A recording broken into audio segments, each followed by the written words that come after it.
चलिए इसके अलावा अब एक और स्टॉक देख लेते हैं जिसको पोजीशन नजरिए से आप देख सकते हैं, यानी आज का मिड डे जैकपॉट।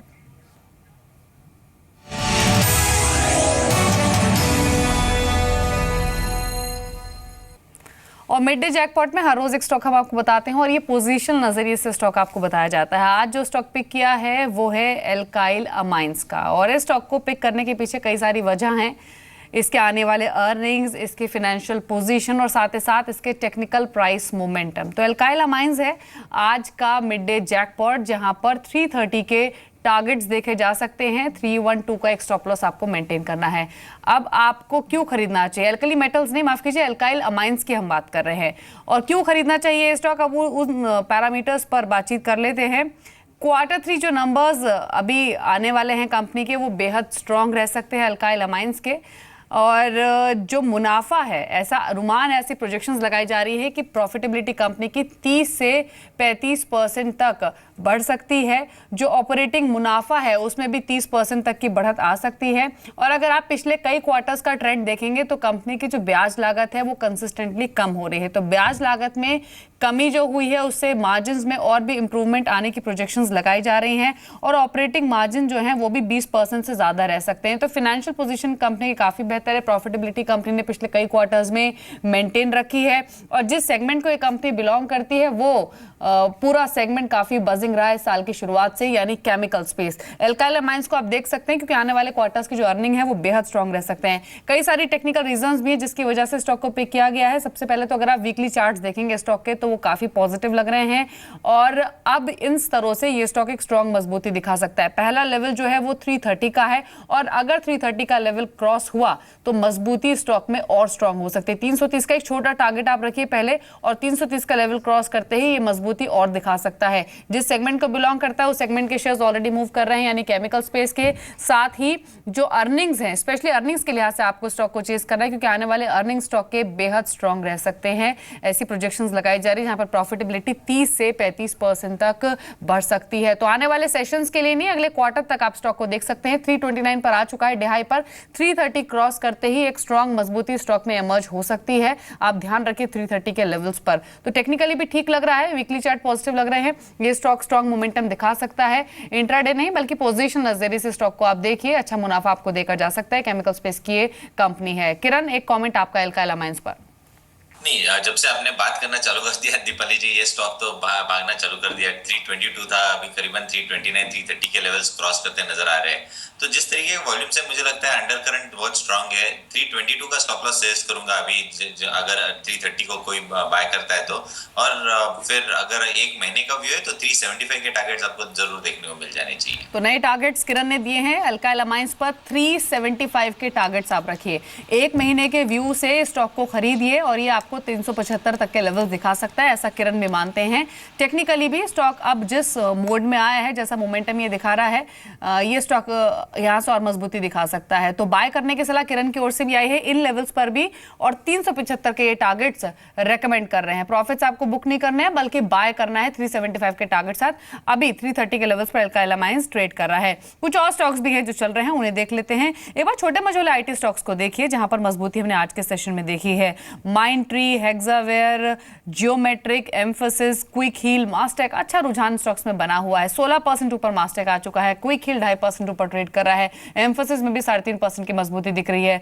एक तो माइंडट्री आपको कैसा लग रहा है किरण, क्योंकि कल भी हमने ये डेरिवेटिव्स में भी एक्टिव था जहां पर ट्रेडर्स खरीद रहे थे स्टॉक को, ओपन इंटरेस्ट में भी इंक्रीज हमने देखा था, और कल की स्ट्रेंथ आज भी स्टॉक में कंटिन्यू हुई है। तो माइंडट्री पर पहले आपके कमेंट, और इसी स्पेस से मास्टेक जहां पर 16% का सर्ज है, क्या प्रॉफिट समेट ले ट्रेडर्स या अभी होल्ड रखे?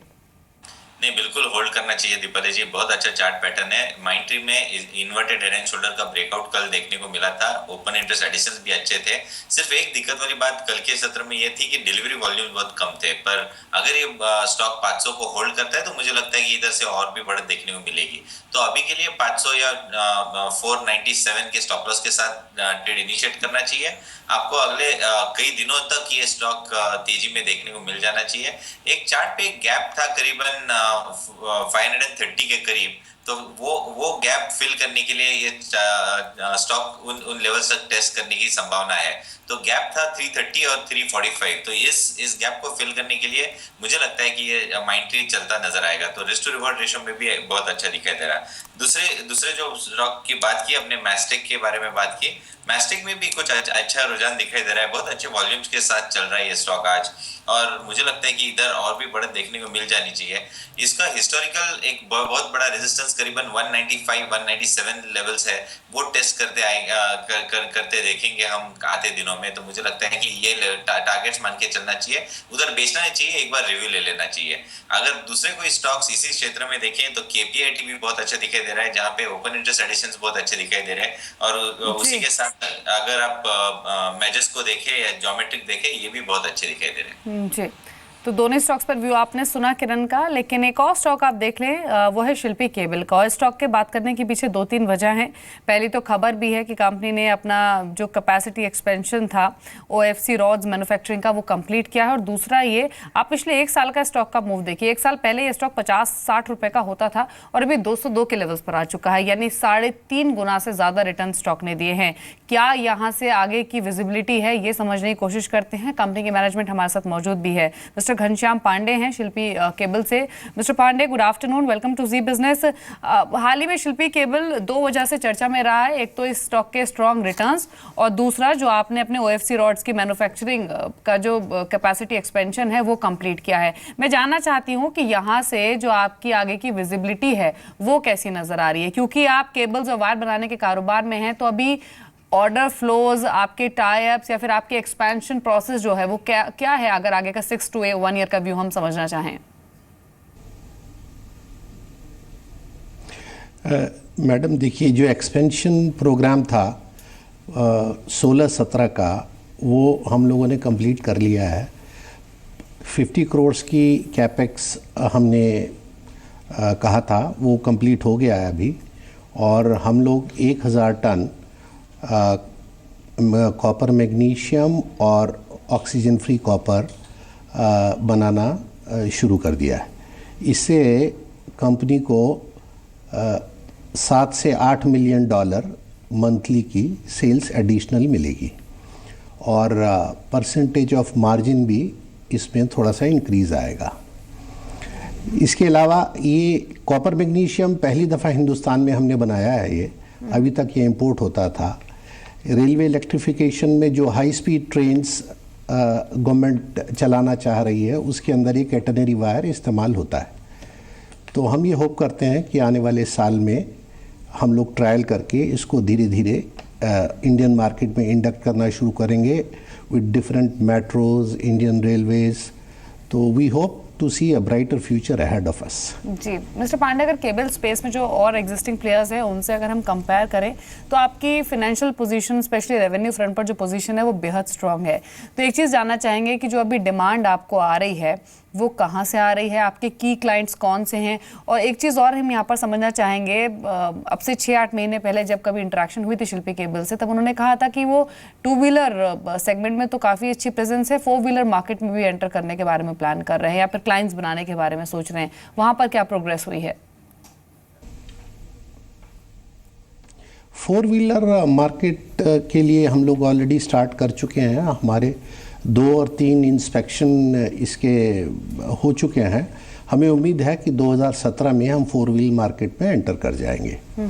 यही प्लान था शुरू से ही। 2 व्हीलर मार्केट में हमारा प्रेजेंस धीरे धीरे बढ़ती चली जा रही है, और ऑटोमोटिव सेगमेंट में the company will perform better in 17-18। और साथ ही जो रेवेन्यू ग्रोथ ट्रेजेक्टरी है वो कैसी लग रही है? की क्लाइंट्स कौन से हैं आपके अभी हमारे पास में मारुति शुरू होगा 4 व्हीलर सेगमेंट के अंदर, रीनो शुरू होगा जो 2017-18 में ये दोनों शुरू होने चाहिए। इसके अलावा 2 व्हीलर मार्केट अभी डिमोनेटाइजेशन की वजह से थोड़ा सा स्लो डाउन है, but it will pick up. 3-4 महीने के बाद पिकअप होगा तो सेल्स हमारी इंक्रीज करेंगी। एंड वी होप कि अब रेगुलरली जैसे 18 से 24% के बीच में सेल्स हमारी इंक्रीज होनी चाहिए। बहुत छोटा सवाल मिस्टर पांडे, 17-18 में। डीमोनेटाइजेशन का क्या इम्पैक्ट आप देख रहे हैं इस क्वार्टर के अर्निंग्स पर? इस क्वार्टर की अर्निंग्स में लगभग जो हमारा लास्ट क्वार्टर था वैसा ही रहना चाहिए, बढ़ेगा तो नहीं, लेकिन इसके बाद वाला क्वार्टर डेफिनेटली हमारे लिए बेटर होगा। किरण जाधव हमारे साथ मौजूद हैं और मार्केट से टाइट रेंज में अभी भी ट्रेड कर रहे हैं 8202 के लेवल्स पर, लेकिन छोटे छोटे सेगमेंट्स है जो आज मूव कर रहे हैं। हमने होटल शेयर्स की बातचीत की, लेकिन अब बात कर लेते हैं लिकर स्टॉक्स की। आज स्ट्रॉन्ग वॉल्यूम साथ ही पूरा स्पेस चल रहा है, अच्छी मजबूती हमने ज्यादा स्टॉक्स में देखी है। कुछ मूवर्स आपकी स्क्रीन पर जिनमें ग्लोबल स्पिरिट, एमपी डिस्टिलरीज, सोम डिस्टिलरीज, जीएम ब्रिवरीज शामिल है। लेकिन ये क्यों चल रहे हैं ये जान लेते हैं अंचल से। बताइए अंचल। कई मल्टीपल ट्रिगर्स हैं। देखिए, सबसे पहले तो केरला में, दक्षिण भारत में लिकर के जो दाम हैं वो बढ़े हैं, उसका फ़ायदा कहीं ना कहीं रिफ्लेक्ट हो रहा है शेयरों के प्राइस में भी। केरल में करीब जो दाम है वहाँ बढ़ाए गए हैं और साथ साथ तेलंगाना में भी करीब करीब दाम 6 से 7% बढ़े हैं। केरल में 4% दाम बढ़े हैं और केरला ऑलरेडी ये वेल नोन फैक्ट है, लिकर कंपनियों के लिए सबसे बड़ा मार्केट इंडिया में केरला का है। तो कहीं ना कहीं साउथ स्टेट्स में दाम बढ़ना इन कंपनियों के लिए एक पॉजिटिव ट्रिगर रहा है। दूसरी ओर जो शुरुआत में बात की जा रही थी डीमोनेटाइजेशन का इम्पैक्ट कहीं ना कहीं लिकर सेल पे आएगा, वैसा नहीं होता हुआ दिखा, क्योंकि ऑलरेडी जो लिकर शॉप्स थी काफ़ी सारी वो पीओएस मशीन यूज़ कर रही थी, डिजिटल पेमेंट्स ले रही थी, तो उतना जो इमीडिएट इम्पैक्ट था वो दिखा, लेकिन उसके बाद से वापस से सेल्स इंप्रूव होती हुई दिख रही हैं। स्पेशली अगर आप बीते दो हफ्तों का ट्रेंड देखें तो जो साउथ इंडिया और स्पेशली नॉर्थ इंडिया में सेल्स है वो मोर और लेस अपने नॉर्मल लेवल से ऊपर आ गई हैं। और क्योंकि ईयर एंड आ रहा है तो नॉर्मली ईयर एंड पे स्ट्रॉन्ग वॉल्यूम्स रहती है, एक स्ट्रॉन्ग डिमांड रहती है, वो एक और कारण है जो इस समय लिकर शेयरों को चला रहा है। और तीसरा सबसे अहम कारण है वो है शेयरों की वैल्यूएशन। जब डिमोनेटाइजेशन का प्रक्रिया शुरू हुई थी उस टाइम पे भारी बिकवाली देखने को मिलती लिकर शेयरों में, और उसकी वजह से अब most of the liquor stocks इस समय अट्रैक्टिव वैल्यूज पे काम कर रहे हैं, डिस्काउंटेड रेट्स पे काम कर रहे हैं। पहले आपको बता दूं कितनी गिरावट आई थी शेयरों में। यूनाइटेड स्पिरिट्स 37% गिर चुका है अपने हाई से, वह यूनाइटेड ब्रेवरीज 16% नीचे कामकाज कर रहा है। रेडेको खेतान 20% की करेक्शन आ चुकी है शेयर में। पाइनियर स्पिरिट्स, पिंगन स्पिरिट्स में 29%, जीएम ब्रेवरीज 40% का करेक्शन दिखा चुका है। ग्लोबल स्पिरिट्स 19%, सोम डिस्टिलरीज 32%, वहीं पाइनियर डिस्टिलरीज 47%। यानी एक हैवी करेक्शन ऑलरेडी शेयरों में है, फैक्टर्ड इन है, और वैल्यूएशंस बेहद आकर्षक है। अगर आप इनके पीई और ईपीएस को कंपेयर करें, इस समय यूनाइटेड स्पिरिट्स शानदार पीई ईपीएस कमांड करता है, 29 के करीब का इसका मल्टीपल डे ट्रेड कर रहा है, और अच्छी कैश कंपनी की ईपीएस करीब 67.5 रुपीज़ की है। तो वैसे ही ट्रेंड अक्रॉस द बोर्ड दिख रहा है, सिवाय इंडिया ग्लाइकोल्स को देखिए जिसकी ईपीएस अभी भी नेगेटिव है। लेकिन हाँ दिवाली अक्रॉस द रेंज अगर आप देखें, शेयर सस्ते हुए हैं, एक स्ट्रॉन्ग ईपीएस होल्ड करते हैं, और ईयर एंडर है, अच्छी डिमांड है। ईयर एंडर है और क्रिसमस टाइम पर, न्यू ईयर टाइम पर लेकर की डिमांड वैसे भी बढ़ती है। कोई ट्रेड आप लेंगे लिकर स्टॉक से किरण? पोजिशनल ट्रेड लूंगा, वो ग्लोबल स्पिरिट्स में रहेगा। मेरा स्टॉप लॉस 94 का रहेगा, 97.50 के करीब ट्रेड करता है, और पोजिशनल टारगेट करीबन 110 से 115 के लेवल्स रहेंगे। चलिए, शुक्रिया किरण आपका बातचीत करने के लिए इन स्टॉक्स पर और अपने व्यूज भी शेयर करने के लिए।